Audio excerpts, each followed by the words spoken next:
CCTV footage video పూజారికి చూపించి, మీరు మనుషుల ప్రాణాలు ఎలా తీయాలనుకుంటారు?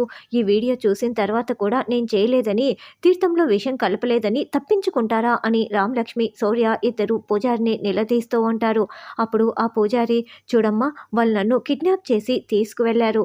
అతను నా భార్య బిడ్డల ప్రాణాలు తీస్తానని బెదిరించాడు. అందుకే ఇలా చేయాల్సి వచ్చింది అని పూజారి చెప్పడంతో, మీవి మాత్రమే ప్రాణాలా, ఊరి జనాలవి ప్రాణాలు కాదా అని, రండి, పోలీస్ స్టేషన్కి రండి, మొత్తం నిజం చెప్పండి అని రామలక్ష్మి చెప్తుంటే, చూడమ్మా, నేను వచ్చి ఇప్పుడు వాళ్ళే ఇదంతా చేశాడని ఆ అజ్ఞాత వ్యక్తి గురించి మొత్తం డీటెయిల్స్ నేను ఇచ్చానే అనుకో, నా ఫ్యామిలీని చంపేస్తాడమ్మా, నన్ను వదిలేయండి అంటూ ఆ పూజారి పరుగులు పెట్టి పారిపోతూ ఉంటాడు.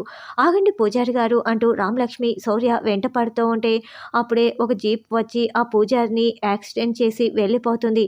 అతను రక్తపు మడుగులో పడిపోవటంతో, శౌర్య సార్, వెంటనే పూజారి గారిని కాపాడాలి అని ఇద్దరు పూజారి గారిని హాస్పిటల్కి తీసుకువెళ్తారు. అస్మిత, ప్రశాంత్ ఇద్దరు హోటల్కి వస్తే అక్కడ రామలక్ష్మి పిఏ కనిపిస్తాడు.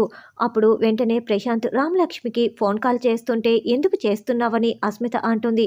అదిగో అక్కడ ఉన్నాడే, అతను రామలక్ష్మి దగ్గర పనిచేస్తున్న పిఏ. అతనే ఇంతకుముందు భోజనంలో విషం కలిపాడు. ఇప్పుడు అతను ఇక్కడ ఉన్నాడన్న విషయం రామలక్ష్మికి ఫోన్ చేసి చెప్పాలి, ఫోన్ ఏమో కలవట్లేదు అని ప్రశాంత్ చెప్పడంతో, అయితే ప్రశాంత్ని పక్కకు పంపించి నేను రామలక్ష్మి పిఏతో మాట్లాడాలి అని అస్మిత మనసులో అనుకుంటూ ప్రశాంత్ షర్టుపై కర్రీ వేసేసి అక్కడి నుంచి పంపించేస్తుంది. వెంటనే పిఏ దగ్గరికి వెళ్ళి, నేను రామలక్ష్మి తోడికోడల్ని, మీరు మా అత్తయ్య గారితో డీల్ మాట్లాడుకుంటే మా అత్తయ్య గారు ఏం చేస్తారు? అతను ఎవరో నాతో మాట్లాడమని చెప్పు, మీకు కావాల్సింది నేను చేసి పెడతాను అని అస్మిత డీల్ చెప్పడంతో, వెంటనే ఆ పిఏ కాస్త ఎమ్మెల్యేకి ఫోన్ చేయటం, ఎమ్మెల్యే సరే ఆ అస్మితని తీసుకురా అని చెప్పటంతో పిఏ, అస్మిత ఇద్దరు ఎమ్మెల్యే దగ్గరికి బయలుదేరి వెళ్తూ ఉంటారు. తర్వాత చలపతి, గౌరీ ఇద్దరు స్వీట్ పెట్టుకొని తింటూ ఉంటారు.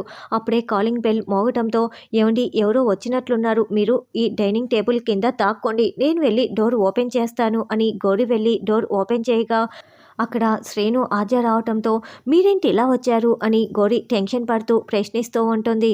అంటే పిన్ని, మీరు ఒంటరిగా ఉంటారు కదా, బాబాయ్ చనిపోయాడు కదా, పలకరిద్దామని వచ్చామని అంటుంది. నేను బాగానే ఉన్నాను, వెళ్ళండి వెళ్ళండి అని గౌరీ పంపిస్తూ ఉంటే, అయ్యో ఆగండి పిన్ని, బాబాయ్ బతికి ఉన్నప్పుడు నాకు మందు కొనివ్వు అని చాలాసార్లు నన్ను అడిగాడు, ఇదిగో ఇప్పుడు మేము మందు బాటిల్తో వచ్చాము అని శ్రీను చూపిస్తూ ఉంటారు. ఆయన బ్రతికి ఉంటే కదా తాగడానికని గౌరీ తెగ నటిస్తూ ఉంటే, అయ్యో అది తీసుకోవే, వీళ్ళు వెళ్ళిపోయిన తర్వాత నేను తాగుతాను కదా అని డైనింగ్ టేబుల్ కింద దాక్కొని ఉన్న చలపతి చాలా తహతహలాడిపోతూ ఉంటాడు.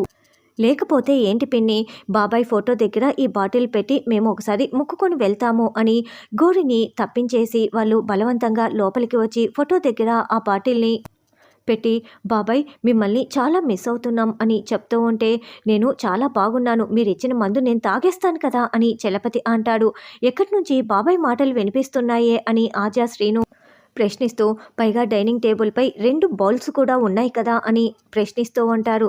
అంటే ఆయన పేరు తలుచుకుంటూ నేనే రెండింటిని తింటున్నాను, ఆత్మ మాట్లాడుతోంది, ఆయన చనిపోయినా ఇక్కడిక్కడే తిరుగుతున్నాడు అని గౌరీ చెప్తోంది.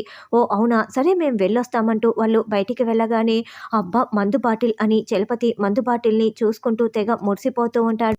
ఏమండి, చిన్నది కాదండి, మీరు వెళ్ళి దాక్కోండి, అప్పుడే ఎందుకు బయటికి వచ్చారని గౌరీ చెప్తుంటే, వాళ్ళు వెళ్ళిపోయారు కదే అని చలపతి అంటాడు.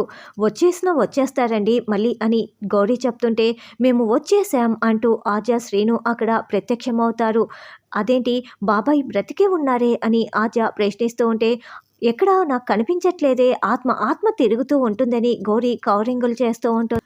అంటే మీ వెనకాల మందు బాటిల్ నిల్చొని ఉన్నది ఆత్మ, మనిషి కాదా అని అలా చలపతిని రెడ్ హ్యాండెడ్గా పట్టుకొని శ్రీను ప్రశ్నిస్తూ ఉంటారు. పూజారి గారిని హాస్పిటల్లో జాయిన్ చేసి పూజారి గారి నెంబర్ నుంచి ఎమ్మెల్యేకి రామలక్ష్మి ఫోన్ కాల్ చేయటంతో, చూడు నేను నీపై గెలుస్తాను అని ఎమ్మెల్యే రామలక్ష్మితో ఛాలెంజ్ చేస్తూ ఉంటాడు.